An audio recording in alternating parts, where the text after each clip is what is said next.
ఇంకొక మాట కూడా మీకు చెప్తాను, వీళ్ళు ఎంత మోసగాళ్ళు ఎంత దుర్మార్గులు వీళ్ళని చెప్పడానికి ఈ మాట చెప్తా ఉన్నాను.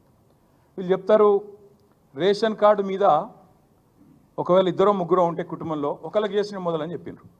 ఇగో ఇది కూడా ముఖ్యమంత్రి నియోజకవర్గం ఆయన కాన్స్టిట్యున్సీ, మా నరేందర్ అన్న, మా రామకృష్ణ ఎక్స్ఎమ్మెల్యే నరేందర్ రెడ్డి గారు, మా సోదరుడు మాజీ గ్రంథాలయ సంస్థ చైర్మన్ రామకృష్ణ గారు వివరాలన్నీ కూడా తెచ్చిచ్చినారు. ఎస్బీఐ బొమ్మరాజ్పేట్, ఇది కూడా కొడంగల్ కాన్స్టిట్యున్సీ. ఇక 4 పేర్లు చెప్తాను. ఈ ఊరు పేరు ఎరుపుమల్ల, మండలం బొమ్మరాజ్పేట్, కాన్స్టిట్యున్సీ కొడంగల్.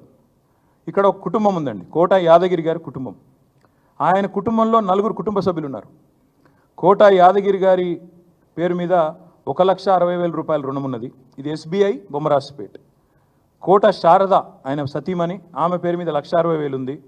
వాళ్ళ కొడుకు అశోక్ పెద్ద కొడుకు, ఆయన పేరు మీద 1,84,000 రూపాయలు ఉంది. ఇంకో కొడుకు అభిలాష్ కుమార్, ఆయన పేరు మీద 1,50,000. అకౌంట్ నెంబర్లతో సహా నేను ఇస్తాను మీకు. ఒక కుటుంబంలో ఒకవేళ ఇద్దరో ముగ్గురో ఉంటే మొదలు ఒకరికి మాఫీ చేస్తాం, తర్వాత మిగతా వాళ్ళకి చేస్తామని మీరే చెప్పినారు.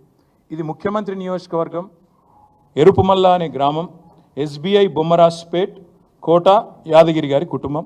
కావాలంటే మీడియా కూడా పోయి విచారించుకోవచ్చు, వాళ్ళ అకౌంట్ నెంబర్లతో సహా ఇక్కడ ఉంది. ఇది మొత్తం కొడంగల్, ఇది ఒక మండలం చరిత్ర.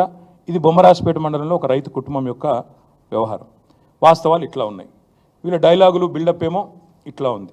అందుకే మేము ఈ ప్రభుత్వాన్ని డిమాండ్ చేసేదల్లా ఒకటే, పాస్బుక్లో పేరు చక్కగా లేవని లేదా ఉద్యోగులని ఇవన్నీ ముందు చెప్పలేదు కదా మీరు. ఉద్యోగులకు ఇవ్వమని చెప్పారా మీరు ముందు? ఉపాధ్యాయులు ఉద్యోగులు ఇవాళ మాకు మెసేజ్ పంపుతా ఉన్నారు, అన్న మా గ్రూపులలో చర్చ జరుగుతున్నది, చాలా మోసం ఇది, ఉద్యోగులను మోసం చేసిండు, ఉపాధ్యాయులను మోసం చేసిండు, ముందు చెప్తే బాగుండు కదా అని చెప్తూ ఒక ఉద్యోగ మిత్రుడు నాకు ఫోన్ కూడా చేసి మాట్లాడినాడు. ఆయన అన్న మాట, అన్న మరి రుణమాఫీకే ఇన్ని కథలు పడుతుండు, మరి రేపు రైతు బంధు కథ కూడా గింతేనా, అందులో కూడా కోసి పారేసులేనా అందరినీ అడుగుతాను. నేను పక్కా చెప్తున్నా, ఈ పచ్చి మోసగాళ్ళ ప్రభుత్వం ఇది, దగా ప్రభుత్వం. 49,000 కోట్లకెళ్ళి కథ మొదలైంది, ఇవాళ 7,500 కాడ ముగిసింది. 49,000 కోట్లు అన్నారు డిసెంబర్లో మీరే, ఇవాళ 7,500 అంటే 7వ వంతు, 1/7 ఇంత మోసం. అందుకే నేను అనేది, డిసెంబర్లో 49,000 కోట్ల రుణాలు ఉన్నాయి, వ్యవసాయ రుణాలని చెప్పింది మీరా కాదా? ప్రభుత్వం చెప్పాలా. 49,000 కోట్ల రుణాలు ఉన్నాయని చెప్పిన మాట వాస్తవమా కాదా? రైతుల ఖాతాల్లో 7,500 మాత్రమే పడ్డాయని చెప్పింది కూడా మీరా కాదా? చెప్పాలా ఈ ప్రభుత్వం. అదేవిధంగా నాకైతే డౌట్ వస్తూ ఉంది వీళ్ళ వ్యవహారం చూస్తూ ఉంటే. చచ్చినోడి పెళ్ళికి వచ్చిందే కట్నం అన్నట్టు 7,500కే ముగించే చక్కర్లో ఉన్నట్టున్నారు వీళ్ళు చూస్తుంటే. 7,500కే పరిసమాప్తం చేయాలి. ఇక మనం చేసిన కాడికి అభిషేకాలు చేయించుకున్నాం, పాలాభిషేకాలు, వీడికి కథ బంద్ చేస్తే ఒడిసిపోతుందని మీరు అనుకుంటున్నారు. కానీ రైతుల తరపున కొట్లాడడానికి బీఆర్ఎస్ పార్టీ ఉన్నది. తప్పకుండా ఈ కోతల రాయుడి ప్రభుత్వం ఏదైతే ఉందో, ఏవైతే కోతలు పెట్టుకుంటూ వస్తున్నారో చాలా జాగ్రత్త కోతలు పెడుతున్నారు. మీరు చూడండి, డిసెంబర్లో 49,000 కోట్లట, జనవరి వచ్చే వరకు అందులోకి 9,000 కోట్లు ఎగిరిపోయినాయి. ముఖ్యమంత్రి స్వయంగా చెప్తాడు, నేను కడుపు కట్టుకుంటే ఒక్క సంవత్సరం చాలు 40,000 కోట్లు ఇచ్చేస్తా. ఇది ముఖ్యమంత్రి మాట. అంటే 9,000 కోట్లు ఎగిరిపోయినాయి. మళ్ళీ తర్వాత పార్లమెంట్ ఎలక్షన్లు అయిపోయినాయి, డబ్బల ఓట్లు పడ్డాయి, మళ్ళా గొంతు మారింది.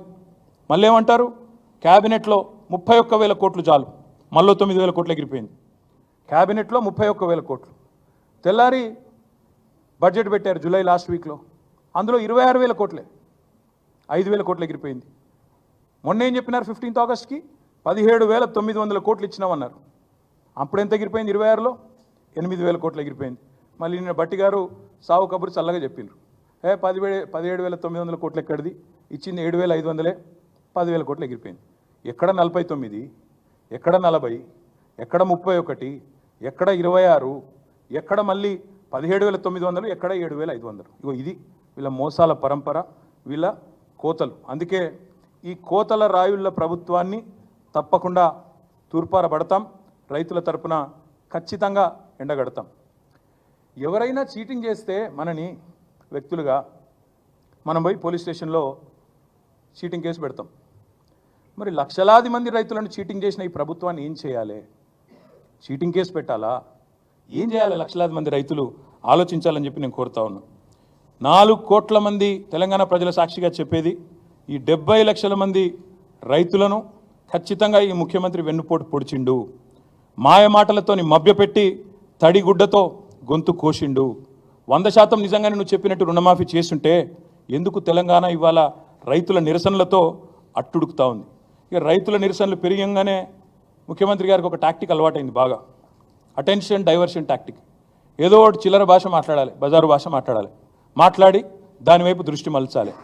దరిద్రం ఏంటంటే ఆయన బూతులు మాట్లాడతాడు, నికృష్టంగా మాట్లాడతాడు, దాన్ని రాసేవాళ్ళు ఉన్నారు, చూపెట్టేవాళ్ళు ఇంకా అదో పైశాచిక ఆనందం. కేసీఆర్ని తిట్టంగానే చూపెట్టి సంబరపడే కొన్ని మీడియా సంస్థలు, కొన్ని అందరిని అంటలేను, ఇక అదో రోగం ఉంది ఇక్కడ ఈ రాష్ట్రంలో.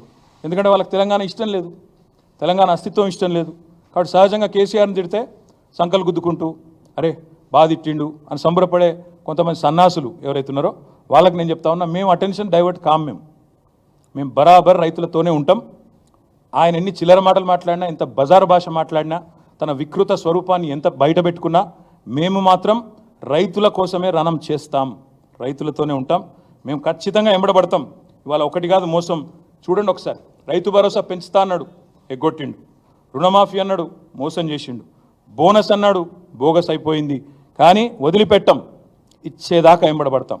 రైతులకు కరెంట్ అన్నాడు, 24 గంటల కరెంట్ అన్నాడు, ఎక్కడుందో మాకే తెలియదు. అందుకే ఈ రైతు ద్రోహి ప్రభుత్వాన్ని వదిలిపెట్టకుండా వేటాడతామని చెప్పి విజ్ఞప్తి చేస్తూ ఉన్నా.